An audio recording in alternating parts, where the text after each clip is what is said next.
Hey, what is up, guys? It is your boy Speed here, and today we're going to be going over 5 tips and tricks that will make you a better Pokemon investor.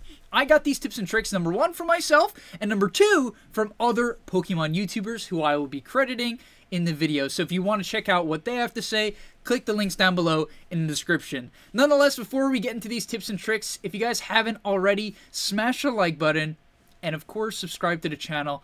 I say this a lot, but I'm trying to get to 10,000 subscribers by the end of the year. So if you could help me reach that goal, I would genuinely appreciate it. And hopefully I can help you reach your investing or even collecting goals in the future. All right, let's hop into it. So the first one, also while I'll be doing it, I'm going to be opening some Shining Fates packs. We got 5 packs, 1 per tip. That makes sense. So we'll slowly open the packs and let's hop into it. The first tip is evolutions. So SM Pratt, I'll link his video down below. I'm sure most of you guys probably saw it, but I just want to give my own 2 cents on it as well, because evolutions got me back into the scene. But what he said is evolutions make sense at $1,000 because of the EV. EV stands for estimated value, which is the value you receive when you open the box. The cards inside the box, how much will they be worth after you open and grade the cards? And his main argument for this was that when you open evolutions and when you get the cards graded, he's obviously, talking about bulk grading, which, to be fair, is a year now, which is a little bit dissuading. But if you were to get the cards graded in an evolutions booster box, you would probably do well. Your estimated value might be around $1,000. Now, why is this significant, especially to me? Well, when I was getting back into Pokemon investing, I was looking for sets I could open and grade. That was my biggest interest. I thought it was the coolest thing you could do. And Evolutions was extremely good. 5 Charizards that could all do this. And so I agree with SM Pratt. Okay, right off the bat, a double V. But I really do agree with SM Pratt when it comes to this, where people were just overlooking evolutions. People had this problem, and this is what you could learn from. They had this problem where old investors, old collectors in the scene looked at evolutions as the middle child. I don't know what else to call it. As the middle child, where it was overprinted, it was bad print quality, people didn't want it for a while, but things change, times change. The middle child grew up. Now he's he's a beast. And frankly, that's what Evolutions is, Evolutions is a great set now. The scene has changed, and so do not get stuck in your ways. Even Steam Siege. You know how much money people could have made off Steam Siege? And I'm not telling you to go out and buy Steam Siege and buy anything. I'm just telling you to keep your mind open. That's all I'm saying. Like, when it came to evolutions, the reason why I think it makes sense at 1,000 is just because the market changed. The market also might go back down, and you need to change your mind then. So just be willing to update your information. Try to avoid having previous bias that isn't based off, like, really strong fundamentals. And I think that's, like, typically SM Pratt's, like, biggest point in general. Stick to the fundamentals. All right, let's get into the second point, which is people will always agree and disagree with what you invest in. All right, I've learned this so much, especially from doing, YouTube and TikTok. Dude, no matter what you say, some people are going to hate you for it, and some people are going to love you for it, right? For instance, let's say I really dislike Shining Face, and I said that, and I said I don't like this set. I think it's overrated. Some people would just be like, yeah, go Speed. You're so right. I'm not gonna buy it. And some people would be like, you're a fool. You're a fool. It's the best set of all time. I'm gonna make thousands of dollars off of it. And frankly, no one really knows, right? No one really knows. At the end of the day, that's the truth in investing. No one knows where the market will go.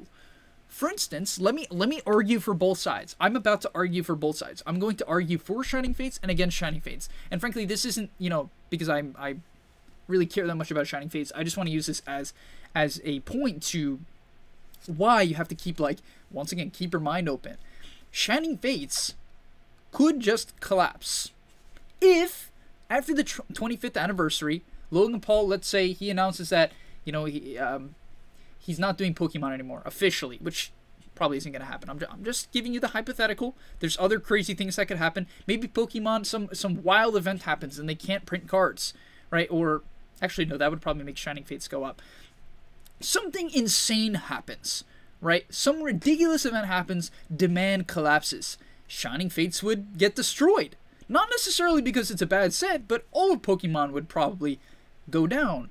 However, let's say the 25th anniversary is a massive event and it brings more attention, which I honestly think it will, then Shining Fates will probably go up. But there are crazy things that happen. Crazy things. Look at the stock market. For instance, GameStop. Who could have predicted that? Nobody. Nobody could have predicted that. And so, like, when people are super confident about their investments, that's fine. You can have opinions. You can have, confidence in what you believe in. That's cool. But especially in this current market, everyone is currently right. It's a bull market. Everything is going up. Everything that everyone says tends to be right when it's positive. So be very careful about this.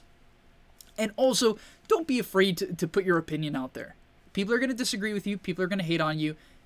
The reality is, everyone's taking a lot of guesses. Just make your guess as educated as possible by hopefully watching videos like this one and watching videos like SM Pratt's videos. And the next person that I'll recommend, you should definitely watch him, which is Pokenomics. Jake from Pokenomics. I've been watching him since almost the beginning of when I got back in the scene, and he has by far been the biggest wealth of knowledge from any YouTuber. And I'm not just saying that because I'm his friend now and he's part of my upcoming box battle, not box break. I'm not just saying it for that reason. I'm saying it because I mean it. This interview, the one I'm going to link down below, if you have not watched it, you must watch it. It was, in my opinion, I've actually rewatched it 3 times. It was one of the best videos I've ever seen in my entire life. But I'm going to zero in, give you one little tip from the video, one thing that in particular I liked.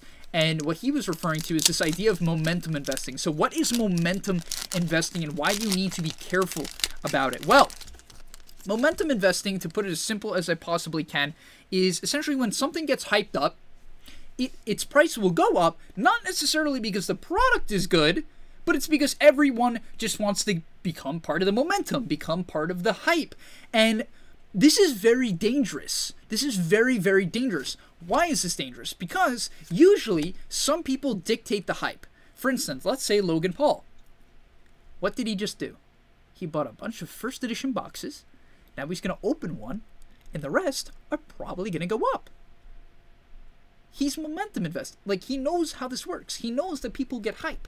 His popularity, his attention, his hype that he brings to the scene will make the prices go up, just like it did the last time, right?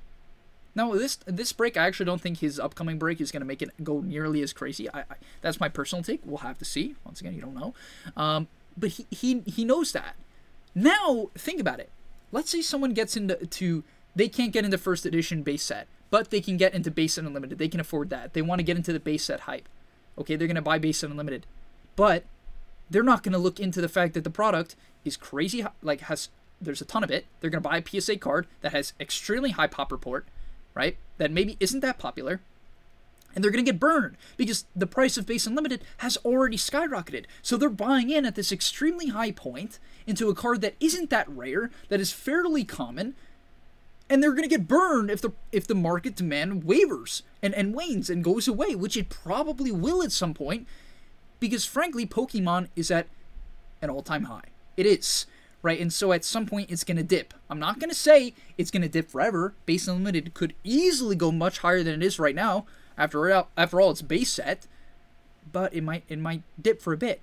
And then that person's going to panic, and they're going to sell because they weren't in it for the card in the first place. They weren't in it for the rarity. They weren't in it because they liked Base Unlimited. They were in it because they wanted to be part of the hype. And that's like kind of why you need to be careful about momentum investing, which is saying, yeah, I like Pokemon, you know? Like, no, I don't care about Pokemon. I'm just getting in because I see the potential money. I see the potential profit. And a lot of people, they get in late. Oh, baby. The Yveltal Amazing Rare. Let's go. And a Celebi. But they get in for the wrong reasons, and then they get caught in this loop. It's just like GameStop. What happened to people in GameStop? So many people got crushed.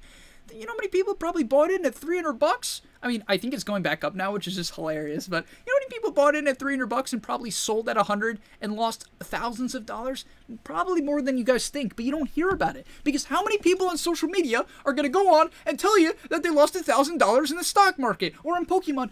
No one. They're only going to tell you about the good stuff, which is why we get hyped, and you have to be very careful about this. All right, let's get into the fourth part, which is timings and connections are everything when it comes to Modern.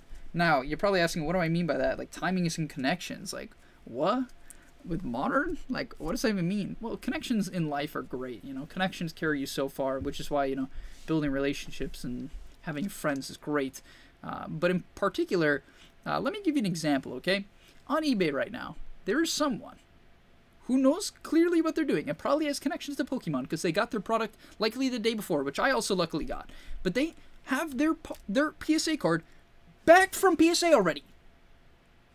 Back from PSA. Keep in mind, PSA didn't let you submit Shining Fates cards until the 18th. The set came out the 19th, and they have it back, and it's what? It was the 24th when they had it back. 5 days. Yeah, 5 days. Now, is that possible with normal PSA stuff? Yeah, but that's why timing is everything. That guy, on his bid, on his Charizard, his Shining Fates Charizard, PSA 10, is $3,500 with time to go. Probably going to end more around $4,000. Timing. He also probably has connections. He has people who could get him that product earlier. He knew who could get him that product earlier. And he's going to make a fortune off of that because of his timing and connections. And so you might be asking, like, how do I do that? You got to make friends. You got to put out content. Like, I know that sounds like, you don't necessarily have to put out content. I'm just saying it's, like, good, you know, because people see you. Oh, let's go. We're popping off. A starter score bunny. Oh, and there's something behind this, too. Wow, look at these packs. Oh, my God, the God pack coming out. The score bunny and the Delmuse VMAX. Dang, we are popping off right now with these packs. This is why Shiny Fate is such a great set. But getting back to the point, if you can and you're comfortable with making, like, TikToks, YouTube videos, I think it's such an advantage. Like, it really is. You know, I do it for fun as well, but, like, I know for a fact by making this channel, I'm going to make a lot of friends who have connections to Pokemon. I'm going to make friends who, you know, have money and can buy stuff from me, and I can buy stuff from them. And I've already had that happen quite a lot. Like, and it just becomes like a big win-win scenario. So really put yourself out there, guys. Don't try to invest alone. Like, I know it kind of sounds like, it almost sounds like insider trading, like from having friends, but no, it's just like having good connections, people with good knowledge. You know, even watching YouTube videos is a great example of doing this. So maybe you're already on the right path. And last but not least, this one's really fascinating. This point is fascinating, which is allocation and lack of product is not necessarily a bad thing for Pokemon. In fact, it's also probably not a bad thing for grading companies either. Now, I've heard this idea quite a lot from like a few different people, but in particular, Squeaks talked about it. Also, big fan of Squeaks. He makes incredible content. I'm sure a lot of you guys, you know, I think we probably have very similar audiences, me and Squeaks, just based on like our type of content. But he makes great stuff as well. He's super consistent, a huge wealth of knowledge. He's been in the scene for much longer than I have, so definitely go check him out. But he talked about this in specific recently, and I thought it was a great point that a lot of people need to consider, which is Pokemon and the grading companies probably like the fact that there's a lack of product. Because it's like, you know, there's a lot of examples of this in life where when something is lacking, when something doesn't exist or there's not a lot of it, there's more demand. Even if it's not that special. Right? Even if it's not that special. Like, there's just some crazy amount of demand. Like Steam Siege. There's just so much demand, and because the supply is lacking, people are buying it. No one would have bought Steam Siege for freaking $3 a pack a few months ago. Now it's like, what, $6 a pack? How does that happen? Allocation, right? There's a lack of supply. And so now Pokemon can sell everything. They're selling everything. They're probably making much more money now when they can't print stuff than when they were able to print stuff before the quarantine or, you know, whatever the case was. You see what I'm saying? Like, they're probably chilling. All right, Luxray Hollow to end it off. Not too great. And so keep that in mind. Like, you might be saying, oh, Pokemon's going to print everything to the ground because they're a business and they just want to print. And the more they print, the more they sell. And, you know, while that's sort of true, they would be crushing their own supply and demand potentially, right? That's what you have to keep in mind. And so when they tweeted, like, they're going to be printing things at max capacity, I don't think that's necessarily going to be the case. I think they're doing that because a lot of people are getting mad. I think they're doing that because they're probably getting tons of comments and tweets and hate messages of people saying we're going to leave the hobby if you don't do anything about it. And I do think they're going to do something about it. I do think they will increase supply, but likely not to what people think. I mean, even Shining Fates, they're doing it in waves. I think they might even do waves in the future. I think they might keep waves up. Why? Because if the first wave, at least this makes sense to me, you guys could tell me if you agree or not. If the first wave is allocated, there's not a lot of it, people are going to have a hard time getting it, or they're going to pay $7, $8, okay? Then what's going to happen with the second wave? People are still going to want it. They're still going to want it because they couldn't get it in the first place. So they're going to pay up on the first one. Then they're going to get addicted because they're like, wow, that was so fun, but I only could get 5 packs. I need to get 10 more. I need to get 5, 10 more on the second wave. They're going to go out and do it because they couldn't get it the first time. All right, it's like this happens in relationships all the time. You know, I read some books about relationships. It's like let's say there's a really pretty girl, all right? And there's 5 guys chasing her. They're going to want her even more because there's only one of her. But in reality, there's still like a ton of other girls they could go after. But the thing is, people want the one main thing. They all chase it. And then that thing becomes more and more desirable as there's more things chasing it. See what I'm saying? Like, it's like this crazy loop of human desire. They're not necessarily logical. They chase what other people want. Just because if they think if other people want it, it must be the best. But that's not necessarily true. Look at Steam Siege. Even Evolutions. People were saying Evolutions is hot garbage. Now everyone wants it. Because some people wanted it. Because some people hyped it up. Things are only too niche until someone starts buying it. Someone popular starts buying it. And I think that really is the case with this allocation and lack of product. Like, I don't think it's a bad thing for the grading companies, Pokemon companies. People are still going to send their cards. Why? Because the prices are so high. They really want the product. And so I don't expect this to go away for a while, at least probably for another year. I mean, that's a guess, obviously, but it's an educated guess. So, yeah, that's going to be all for today's video. I hope you guys enjoyed. If you have any opinions, tips, and tricks you want to leave in the comments, or anything you agree or disagree with me on, obviously this channel is here for open discussion. I'm not just trying to yell at you guys and smash information into your brain. I also want to learn from you guys. And, yeah, that's going to be all for today's video. I'll see you in the next one. And, oh, yeah, huge break tomorrow. Shining Fates, Extreme Box Battle tomorrow. Can't wait. There will obviously be notifications for that. But if you don't know what it is, you're newer here, but you just watched the end of the video. First of all, thanks for watching at the end of the video. And second of all, it's this huge event we're putting on. We're going to be doing it like once every other month, so super uncommon. It's huge. We have 16 participants going head-to-head, battling out, getting Shining Fates packs, hopefully pulling that Charizard, that Ditto, some amazing rares, some baby shinies, maybe that Suicune, and whoever wins, like whoever gets the better pack and continues to go up the ladder, up the bracket, and wins the best pack gets all the cards.